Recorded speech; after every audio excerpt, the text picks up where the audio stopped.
So today we're going to talk about parallelograms. And what is a parallelogram? It's a quadrilateral. And a quadrilateral just means any four-sided shape that's a polygon. But a parallelogram is a quadrilateral if opposite sides are parallel.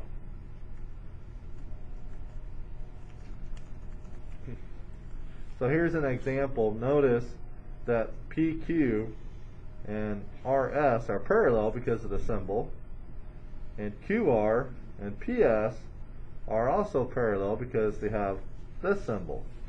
I guess you could call those arrowheads. So the symbol, how do you say something's a parallelogram? You just make a little parallelogram shape.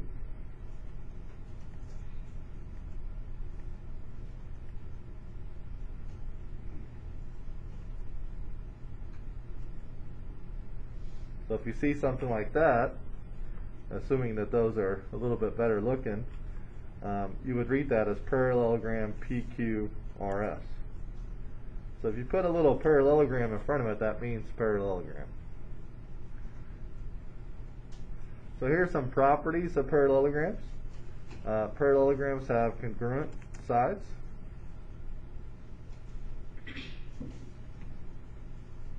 Actually, more specific, parallelograms have four sides. Opposite sides are congruent and parallel. Opposite angles are congruent. Consecutive angles are supplementary. And their diagonals bisect each other. What that means is it cuts each other. Example number one. They tell me that PQ is 5. So if PQ is 5, then I know that SR is 5. Okay? If this is a parallelogram. And then if I know that equals that, then let's fill in the rest. Measure of angle QPS is 70. So QPS is 70. So what that means is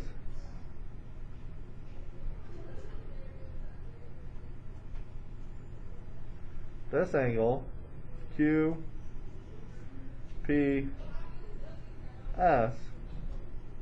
that's 70.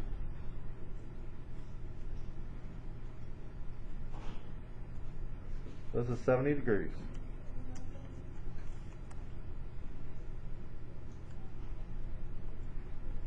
So they want me to find SR. I just did. SR is 5.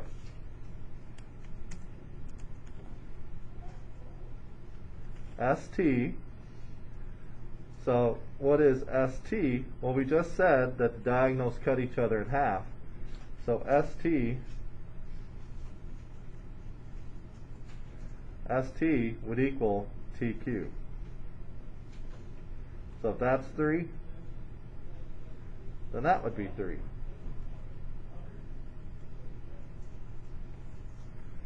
So I say ST is 3.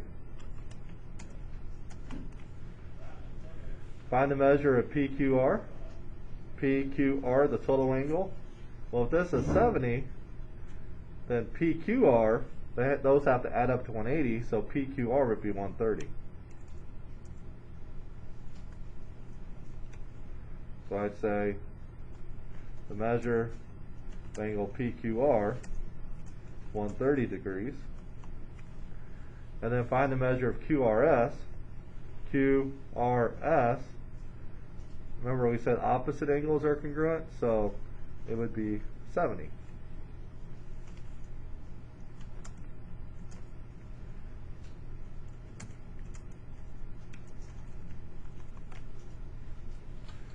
So again, if QPS is 70, if this is 70, then the angle opposite is 70, and then we know that 70 plus 130 is 180, so this angle is 130, which means this angle is 130.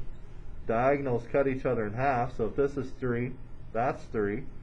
And then we also know that opposite sides are congruent, so if this is 5, And then looking back, 70 plus 130, that'd be 200, so this better be 110. So measure of angle PQR is 110 degrees.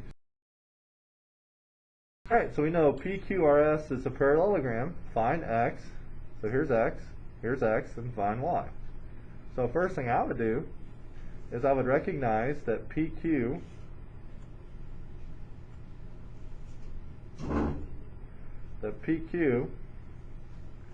equals SR. Why? Because it's a parallelogram and opposite angles or opposite sides are both parallel and congruent. So I can set up my equation, which is x plus 7 equals 3x minus 3. From there I could solve. I could subtract x from both sides. X minus x is 0. I get 7 equals 3x minus 1x is 2x. Then I can add 3 to both sides. And I get 10 is equal to 2x. Divide by 2. And I get x is 5. So I just found x is 5. Let's check that out. 5 plus 7 is 12. Here, 3 times 5 minus 3, 3 times 5 is 15. 15 minus 3 is 12. I also need to find y, so I need to set up an equation using these two angles. And we call these two angles consecutive, and we just said that consecutive angles are supplementary. So what that means is, if I take 2y plus 3y plus 30, that equals 180. From there, combine like terms. 2y plus 3y is 5y. Subtract 30 from both sides. I get 5y. 180 minus 30 is 150. Divide by 5. And I get y is 25. Plug them back in just to make sure. 2 times 25 is 50. That'd be 50 degrees. And then 3 times 25 is 75. 75 plus 30 is 105.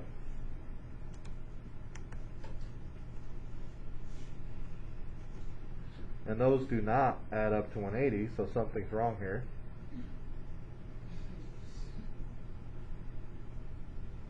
And I think it's 150 divided by 5. That's actually 30.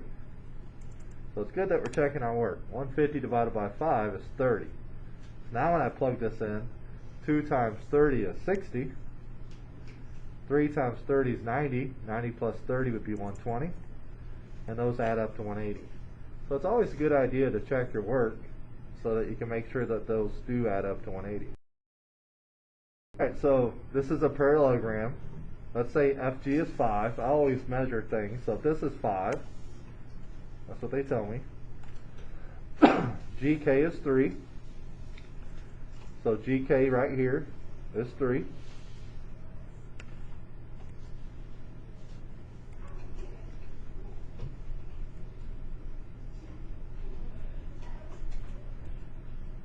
Measure of angle J is 70. That means the whole angle is 70 degrees.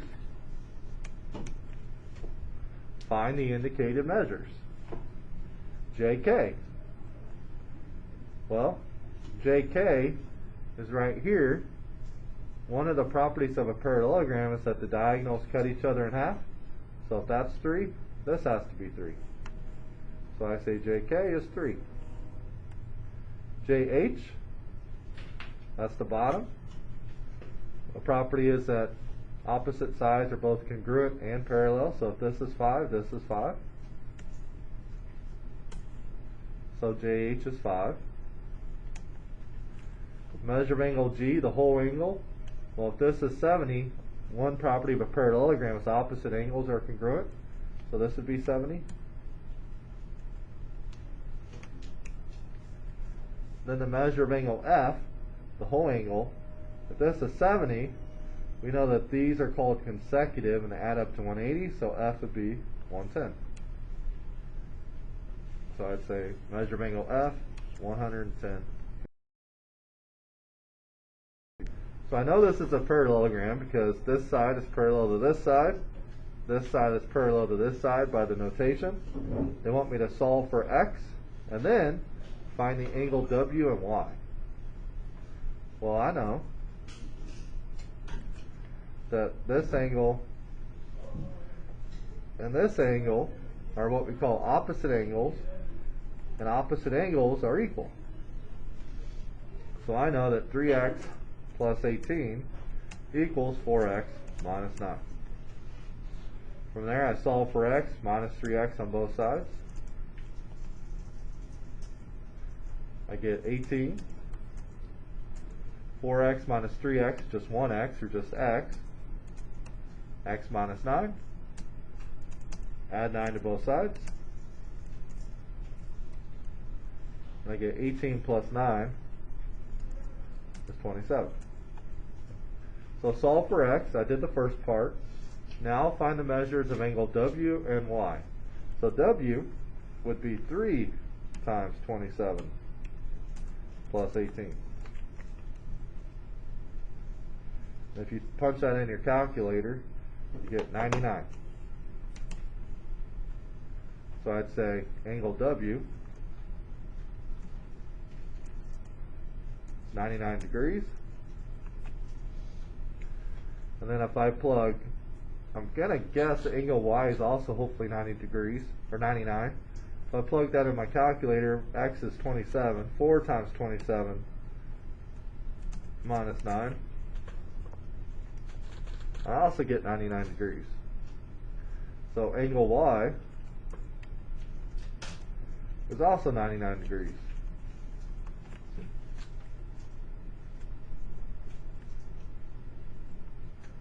And then it might be better to put M there for measure. Measure of angle W, measure of angle Y. So those are congruent. So here's my X, here's my W, and here's my Y. Alright, solve for X and Y. I know that 16, which is part of the diagonal, and 2y minus 4 equal each other. Why? Because this is a parallelogram by the notation. This is parallel to this. This is parallel to this. So the diagonals cut each other in half. So this diagonal cuts this diagonal in half. So I know that 2y minus 4 equals 16.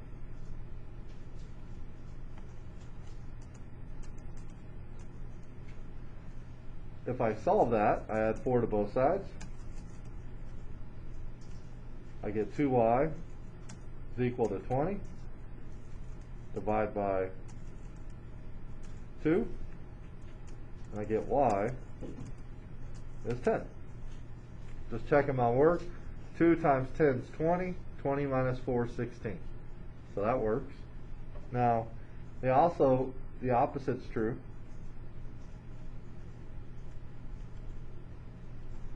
We know that this diagonal cuts this one in half, so 40 equals 2x plus 6.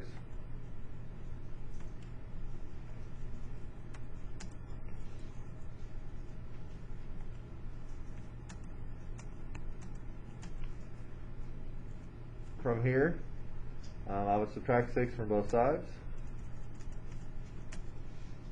40 minus 6 is 34. Divide by 2. So x is 17. Checking my work. 2 times 17 is 34. 34 plus 6 is 40. 40 equals 40.